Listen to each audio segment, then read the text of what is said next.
Chapter 13. Ames Crossing. In the loveliest town of all, where the houses were white and high, and the elm trees were green and higher than the houses, where the front yards were wide and pleasant, and the back yards were bushy and worth finding out about, where the streets sloped down to the stream, and the stream flowed quietly under the bridge, where the lawns ended in orchards, and the orchards ended in fields, and the fields ended in pastures, and the pastures climbed the hill and disappeared over the top toward the wonderful wide sky. In this loveliest of all towns, Stuart stopped to get a drink of sarsaparilla. Parking his car in front of the general store, he stepped out, and the sun felt so good that he sat down on the porch for a few moments to enjoy the feeling of being in a new place on a fine day.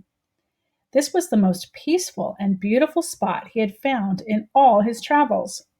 It seemed to him a place he would gladly spend the rest of his life in, if it weren't that he might get homesick for the sights of New York and for his family, Mr. and Mrs. Frederick C. Little and George, and if it weren't for the fact that something deep inside him made him want to find Margalo. After a while, the storekeeper came out to smoke a cigarette, and he joined Stuart on the front steps.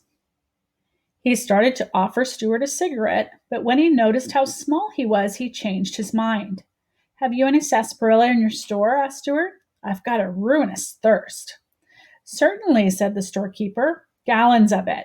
Sarsaparilla, root beer, birch beer, ginger ale, moxie, lemon soda, Coca-Cola, Pepsi-Cola, Dipsy-Cola, Pipsy-Cola, Popsy-Cola, and raspberry cream tonic. Anything you want."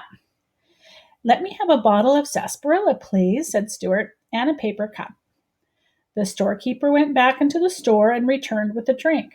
He opened the bottle, poured some out into the cup, and set the cup down on the step below Stuart, who whipped off his cap, lay down on his stomach, and dipped up some of the cool, refreshing drink, using his cap as a dipper. "That's very refreshing," remarked Stuart. "There's nothing like a long, cool drink in the heat of the day when you're traveling." "Are you going far?" asked the storekeeper. "Perhaps very far," replied Stuart. "I'm looking for a bird named Margalo. You haven't sighted her, have you?" "Can't say I have," said the storekeeper. "What does she look like?" "Perfectly beautiful," replied Stuart, wiping the sarsaparilla off his lips with the corner of his sleeve. "She's a remarkable bird. Anybody would notice her. She comes from a place where there are thistles." The storekeeper looked at Stuart closely. "How tall are you?" he asked. "You mean in my stocking feet?" said Stuart. "Yes." "2 inches, nothing and a quarter," answered Stuart. "I haven't been measured recently, however. I may have shot up a bit." "You know," said the storekeeper thoughtfully, "there's somebody in this town you really ought to meet." "Who's that?" asked Stuart, yawning. "Harriet Ames," said the storekeeper. "She's just your size, maybe a trifle shorter, if anything." "What's she like?" asked Stuart. "Fair, fat, and 40?" "No, Harriet is young, and she is quite pretty. She is considered one of the best dressed girls in this town, too. All her clothes are tailored specially for her." "That so?" remarked Stuart. "Yes, Harriet's quite a girl. Her people, the Ameses, are rather prominent in this town. One of her ancestors used to be the ferryman here in Revolutionary days. He would carry anybody across the stream. He didn't care whether they were British soldiers or American soldiers, as long as they paid their fare. I guess he did pretty well. Anyway, the Ameses have always had plenty of money. They live in a big house with a lot of servants. I know Harriet would be very much interested to meet you." "That's very kind of you," replied Stuart, "but I'm not too much of a society man these days. Too much on the move. I never stay long anywhere. I blow into a town and blow right out again. Here today, gone tomorrow, a will o' the wisp. The highways and byways are where you'll find me, always looking for Margalo. Sometimes I feel that I'm quite near to her and that she's just around the turn of the road. Other times I feel that I'll never find her and never hear her voice again. Which reminds me, it's time I was on my way." Stuart paid for his drink, said goodbye to the storekeeper, and drove off. But Ames Crossing seemed like the finest town he had ever known, and before he reached the end of the main street, he swerved sharp left, turned off into a dirt road, and drove down to a quiet spot on the bank of the river. That afternoon he swam and lay on his back on the mossy bank, his hands crossed under his head, his thoughts returning to the conversation he had had with the storekeeper. "Harriet Ames," he murmured. Evening came, and Stuart still lingered by the stream. He ate a light supper of a cheese sandwich and a drink of water, and slept that night in the warm grass with the sound of the stream in his ears. In the morning the sun rose warm and bright, and Stuart slipped into the river again for an early dip.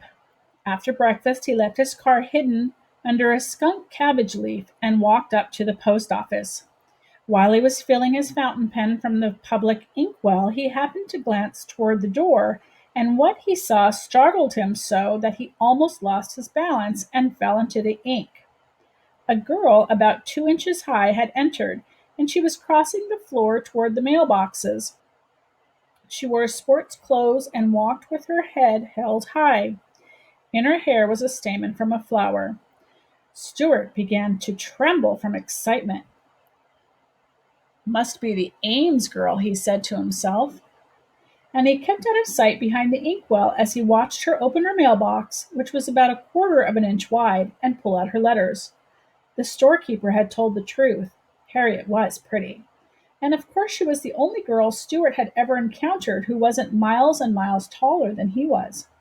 Stuart figured that if the two of them were to walk along together, her head would come a little higher than his shoulder. The idea filled him with interest. He wanted to slide down to the floor and speak to her, but he didn't dare. All his boldness had left him, and he stayed hidden behind the inkwell until Harriet had gone. When he was sure she was out of sight, he stole out of the post office and slunk down the street to the store, half hoping he would meet the beautiful little girl, half fearing that he would. "Have you any engraved stationery?" he asked the storekeeper. "I'm behind on my correspondence." The storekeeper helped Stuart up onto the counter and found some letter paper for him, small paper marked with the initial L. Stuart whipped out his fountain pen and sat down against a 5-cent candy bar and began a letter to Harriet. "My dear Miss Ames," he wrote, "I am a young person of modest proportions. By birth I am a New Yorker, but at the moment I am traveling on business of a confidential nature. My travels have brought me to your village. Yesterday the keeper of your local store, who has an honest face and an open manner, gave me a most favorable report of your character and appearance." At this point in the letter, Stuart's pen ran dry from the long words, and Stuart had to get the storekeeper to lower him head first into a bottle of ink so that he could refill the pen. Then he went back to letter writing. "Pray forgive me, Miss Ames," continued Stuart, "for presuming to strike up an acquaintance on so slender an excuse as our physical similarity, but of course the fact is, as you yourself must know, there are very few people who are only 2 inches in height. I say 2 inches, actually I'm somewhat taller than that. My only drawback is that I look something like a mouse. I am nicely proportioned, however. Am also muscular beyond my years. Let me be perfectly blunt. My purpose in writing this brief note is to suggest that we meet. I realize that your parents may object to the suddenness and directness of my proposal, as well as to my somewhat mouse-like appearance, so I think probably it might be a good idea if you just didn't mention the matter to them. What they don't know won't hurt them.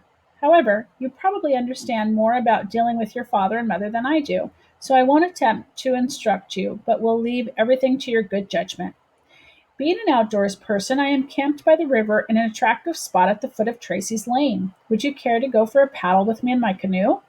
How about tomorrow afternoon toward sundown, when the petty annoyances of the day are behind us, and the river seems to flow more quietly in the long shadows of the willows?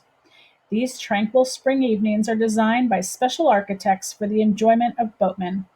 I love the water, dear Miss Ames, and my canoe is like an old and trusted friend." Stuart forgot in the excitement of writing Harriet that he did not own a canoe. "If you wish to accept my invitation, be at the river tomorrow about 5 o'clock. I shall await your arrival with all the eagerness I can muster. And now I must close this offensive letter and catch up with my affairs. Yours very truly, Stuart Little." After Stuart had sealed his letter in an envelope, he returned to the storekeeper. "Where can I get hold of a canoe?" he asked. "Right here," replied the storekeeper. He walked over to his souvenir counter and took down a little birch bark canoe with the words "Summer Memory" stamped on the side. Stuart examined it closely. "Does she leak?" asked Stuart. "It's a nice canoe," replied the storekeeper, bending it gently back into shape with his fingers. "It will cost you 75 cents plus a penny tax." Stuart took out his money and paid the man. Then he looked inside the canoe and noticed that there were no paddles. "What about paddles?" he said, making his voice sound businesslike. The storekeeper hunted around among the souvenirs, but he couldn't seem to find any paddles. So he went over to the ice cream counter and came back with two little cardboard spoons, the kind you use for eating ice cream on picnics. "These will work out all right as paddles," he said. Stuart took the spoons, but he was disgusted with the looks of them. "They may work out all right," said Stuart, "but I would hate to meet an American Indian while I had one of these things in my hand." The storekeeper carried the canoe and the paddles out in front of the store and set them down in the street. He wondered what this tiny boatman would do next, but Stuart never hesitated. Taking a piece of thread from his pocket, he lashed the paddles to the thwarts, swung the canoe lightly up on his head, and walked off with it as calmly as though he were a Canadian guide. He was very proud of his ability with boats, and he liked to show off.